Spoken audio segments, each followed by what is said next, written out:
What up, Perps? K-Copy is back in effect. Purple State Party. You know what we're doing here? We're repping America, the center, and common sense. Common sense, written by Thomas Paine, helped ignite the fury that made America. And that's what we're trying to bring here. Common sense. This isn't about a team allegiance. This is about what makes sense. What works? Can we do that? Wow, what a concept. Trying to do what works. Wow. Yeah, but as we're going to see, a certain little state called California and a certain little city called Los Angeles just don't want to play that game. So let's kick it off. So 4th of July was last night. You know, man, I had some really good fireworks. I also had a club DJ here, DJ Vega. What? Dude was just blasting the Americana music, man. It was great. At the end of it all, he went out and we vaporized a watermelon. You know, that's what we do here. Where I live, I'm lucky, man. I live in a little community. We're one of the last American cities in California. We had kids driving around on golf carts, throwing water balloons. It was epic. I remember one where just dozens of water balloons. We had kids who came by our party and they were hiding everywhere around our corners.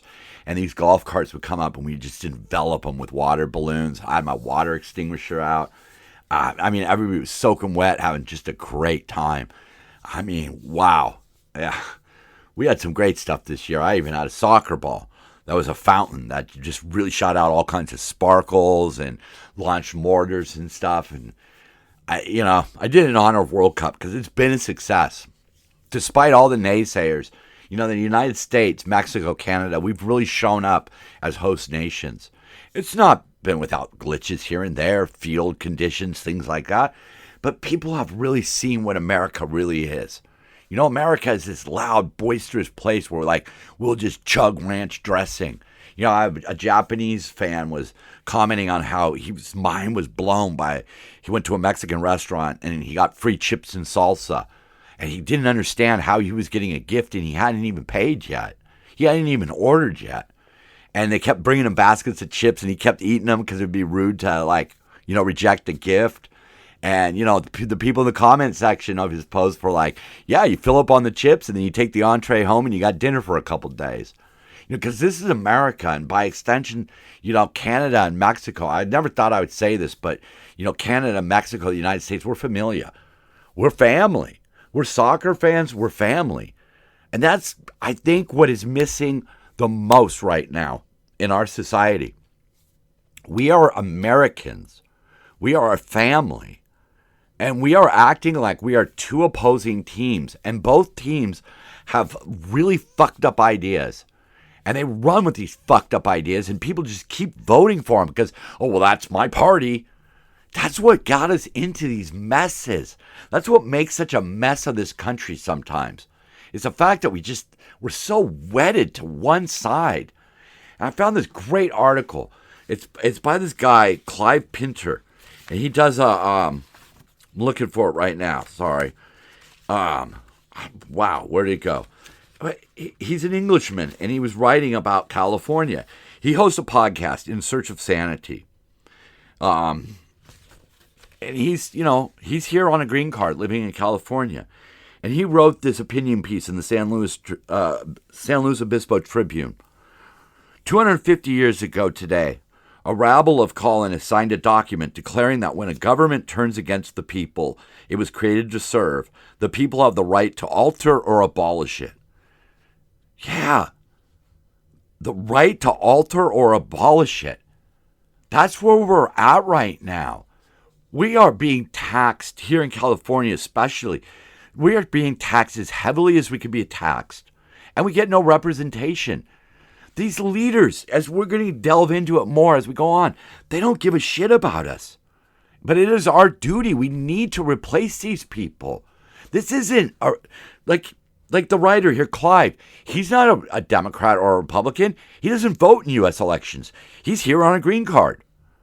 I'm in the same way. I'm not here on a green card. I'm a citizen. But I'm not wedded to one side. I'm wedded to whoever's bringing the most common sense. And it's not the Democrats. But anyhow, Clive goes on. Gavin Newsom, apparently missing the irony gene entirely, proclaimed July 4th, Independence Day in California this week. A king in all but name proclaiming a holiday to celebrate the overthrows of kings.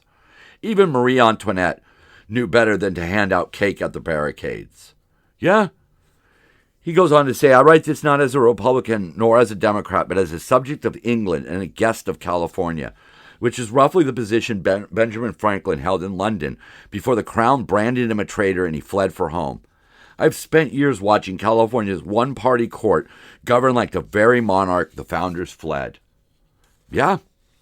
So he says, please indulge me. In the tradition of 1776, here's the case against King Newsom's court, in the form our founders would recognize. It has taxed its subjects at 13.3%, the highest income tax rate in the nation, while tied with Louisiana for the highest poverty rate in America, once housing costs are accounted.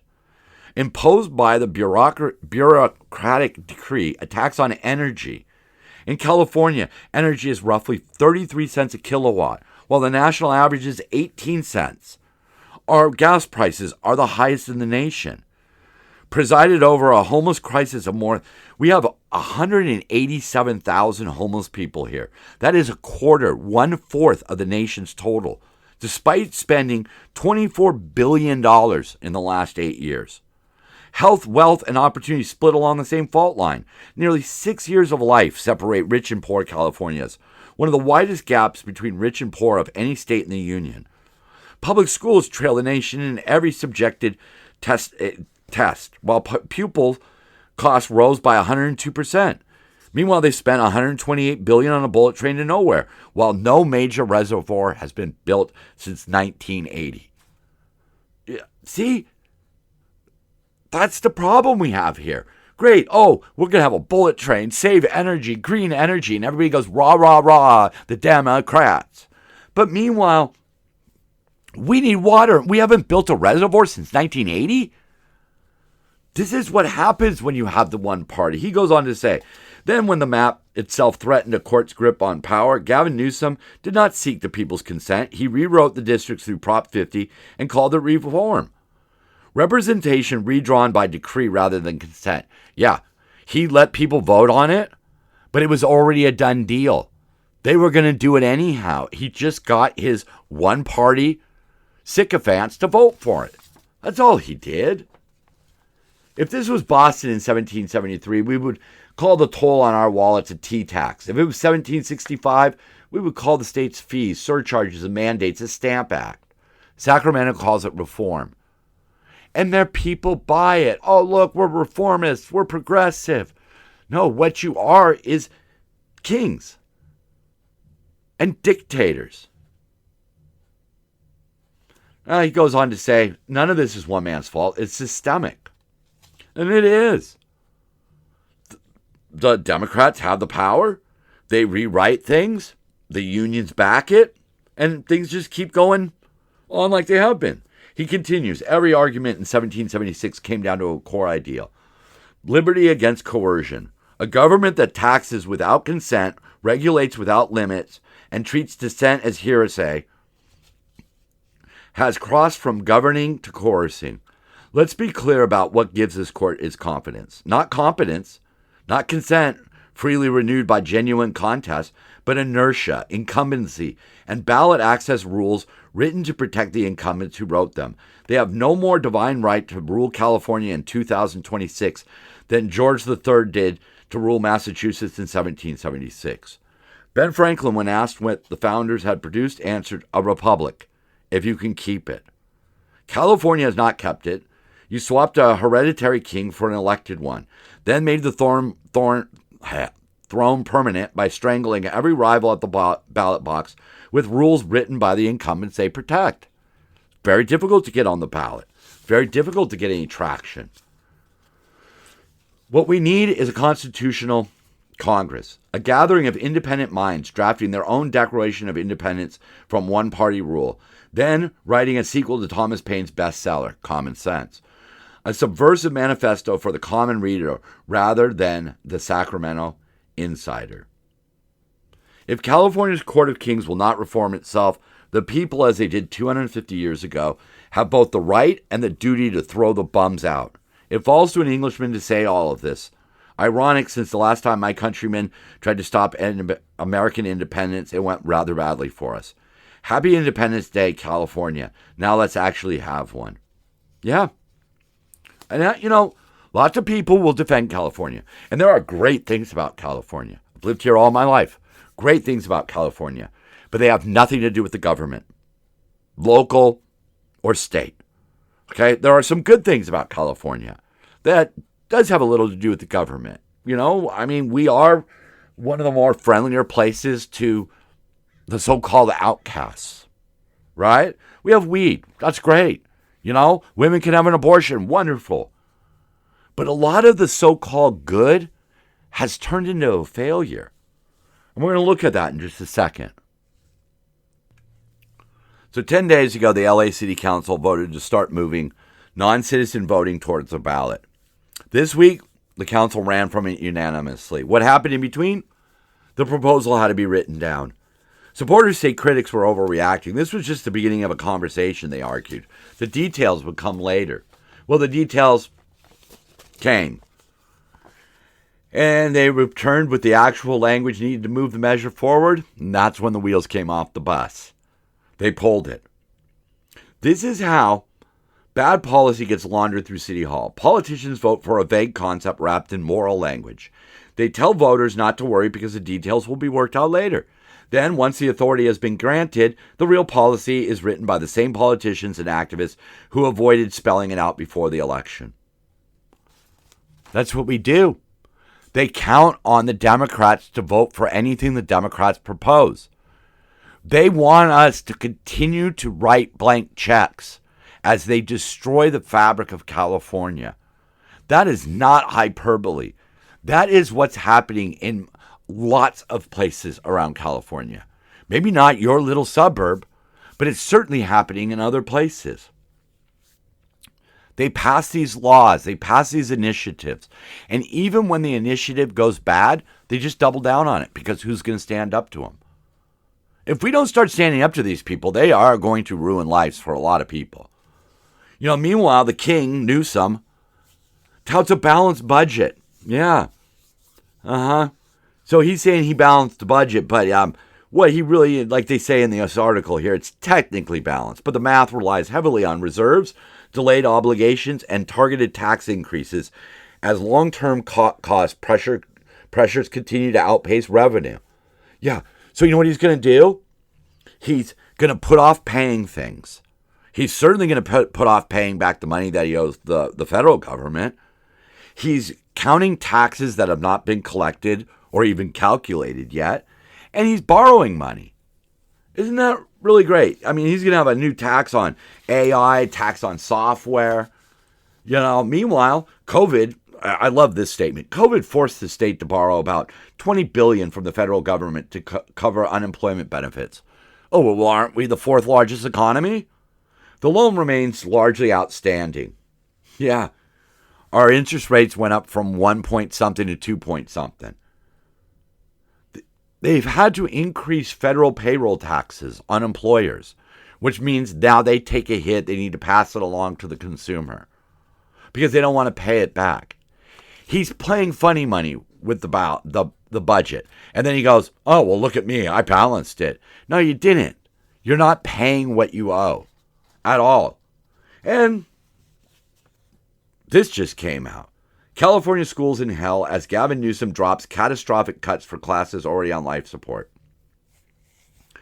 California kids will suffer after a last-minute state budget cut stripped key research resources from public school libraries.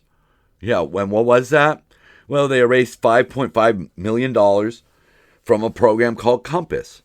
The Compass program pays the online fees for thousands of online materials used by students and teachers, including the Encyclopedia Britannica, National Geographic, and PBS videos, including Ken Burns' documentary, scientific journals, and more.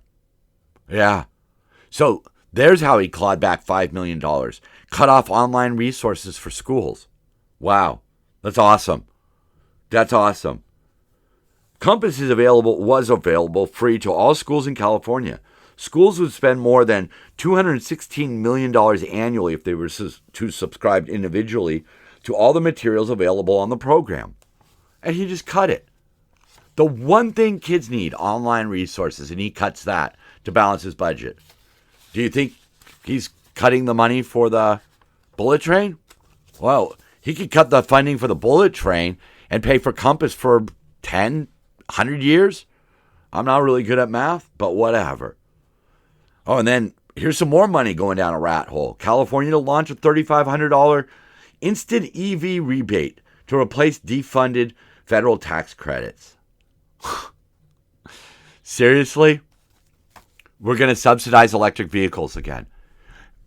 If you ask most people, if you ask most experts, they will tell you that the transitional car right now is a hybrid. Half electric, half gas. Why? Because those bugs have already been worked out. But no, they're going to pass the EVs.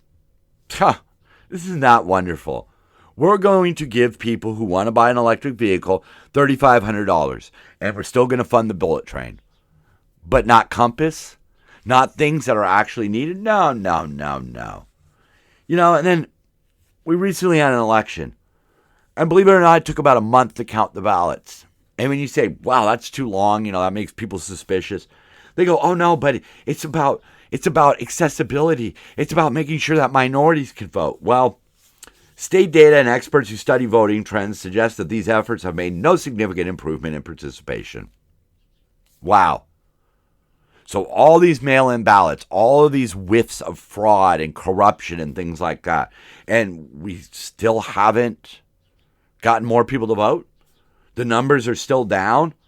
Where in the 1970s, when none of this bullshit existed, sometimes primary turnouts were about 70%. But this system, this crazy ass, takes a month to count? Oh, every vote must be counted. Accessibility. But it hasn't changed the numbers at all? See, that's what I mean. I don't mind when the government comes up with an idea that they think is going to help or work or whatever. That's fine. You launch the program. It's a failure. You end the program. They double down. Because they don't have anybody to answer to. I mean, imagine if a politician in a purple state kept proposing ideas that failed. They would be voted out. That's all I'm asking for. I'm not asking for California to turn into some sort of Republican fiefdom where they come in and they take away all of our rights and they, harass the gays and they end abortion. That's not what I'm asking for. I'm asking for Democrats who can actually come up with good ideas, implement those ideas and make them work. Because what we're doing right now is not working. People could talk all they want. Oh, well, if you think it's bad in California, you should go to Arkansas. I don't give a shit about that argument. I don't care that there are states that are better or worse than California. I live in California. I care about California. And they're not ending the bad ideas. They are putting more emphasis on drug addicts on the streets, criminals who want to just do whatever they want. They don't want to live within the confines of society. Furious residents confront homeless housing leaders as popular beach community hits a breaking point. They're talking about Venice Beach. They have volunteers down there that go around and clean up. One resident told a PAC meeting on Monday that Venice, California neighbors are now finding dead bodies during routine cleanups, while others describe drug activity, trespassing, and fears of letting their children walk the neighborhood alone.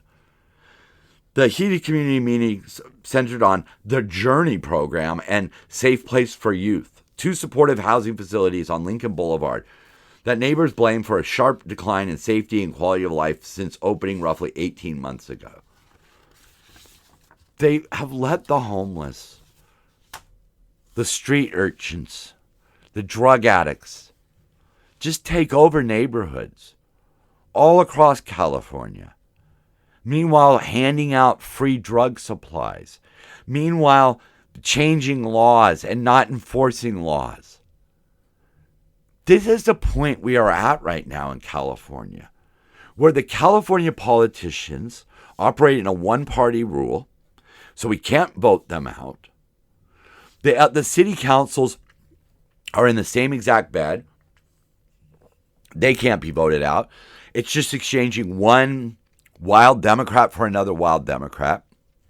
We're seeing the rise of Democrat socialism. They want to tax more money and give that money to people who aren't supposed to be in the country or who are just doing drugs. Then they actually go to these people and want their votes. When are we going to stand up? When are we going to realize that there are more of us than there are of them? We are Californians. We're just trying to make a better life for ourselves and our families. We're not trying to be mean people. I don't want to just lock all these people up, but what option do we have? You should look at what it looks like down at Venice Beach. Imagine trying to raise a family there. I mean, how would you feel if a bunch of people with, angry dogs and drug addicts, and there's fights and there's murders and there's shooting and there's screaming and there's violence, and it's right outside your door. And the police won't do anything about it. The city council won't do anything about it. And the state government, hell, they ain't going to do nothing about it. And that's the reality for a lot of folks in California. The Democrats have good ideas. I don't have a problem with that. I'm purple because I take from the red and the blue. But when it's not working, these people double down on it. That's what happened 250 years ago. They would pass a tax, they would repeal it, they'd pass another tax, they would repeal it. Eventually they passed a tax and just kept it to say, well, we could pass the tax. That's what they're doing here in California. They've just added to the gas tax. Everybody's crying about how expensive gas is here, and the one-party rule, the Democratic Party, has raised your gas tax. They now want to put taxes on software. They want to put taxes on how much you drive.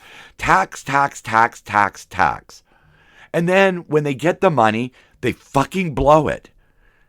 A lot of the money just disappears to fraud. And they don't care. They don't spend any time looking for it. It's not their money. They don't give a shit. When they run out of money, they'll just tax us some more. And what do we get out of it? Think about this. If you are a registered Democrat in California, think about the good things about California and how many of those good things about, those great things about California, the weather, the beach, the mountains, the government has nothing to do with that.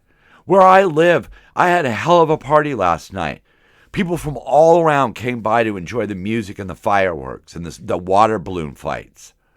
And then they showed up this morning and they cleaned up the front of my house.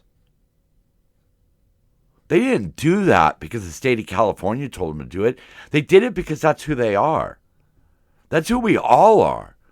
We don't want a regression of rights. We don't want to go back to the 1950s, the 1920s, the 1800s. That's not the point of all this. The point of all of this is that there are some things that work and some things that don't work. And right now, the California government is not working. If there was ever a time for armed rebellion, it's now. I don't see it any other way. The unions, the rich people here, the politicians, they're all in bed and they're all working against us. And nickel by nickel, they're bleeding us dry and giving us jack shit in return. Look at some of these programs with great intention, these housing services. The problem is we have housing for people who will play by the rules. What California wants to do is support all the people who don't want to play by the rules. And they want to make us suffer, the people who are doing it right. Does that make any sense? That the people who should be rewarded are being punished and the people who should be punished are being rewarded? I don't see how you can argue with that. We face a tough time right now. I look around where I live, and it's beautiful. I go out into my job, and I see neighborhoods, businesses, commercial areas just overrun by people who are just doing drugs. I see the remains of it everywhere. burnt crack pipes, syringes. You could see where meth heads have stolen computers and taken each part out individually and just laid it strewn about. You know, we talk about the environment. These people are polluting the environment regularly. These people are causing nearly 50% of the fires in Los Angeles. These people are exposing our kids, our families, to violence, unchecked violence. So, on the anniversary of the birth of America, look at California. Look at what the government's doing and realize that it's not about being Republican or Democrat. It's about being Californian. That's who we are as a family. I don't care who you vote for. If you say enough is enough, then I've got your back. I'm Kid Copious. I'm Purple State Party. And so are you. Love one another. Keep on grinding. And just like I did last night, let the beat drop and dance it out.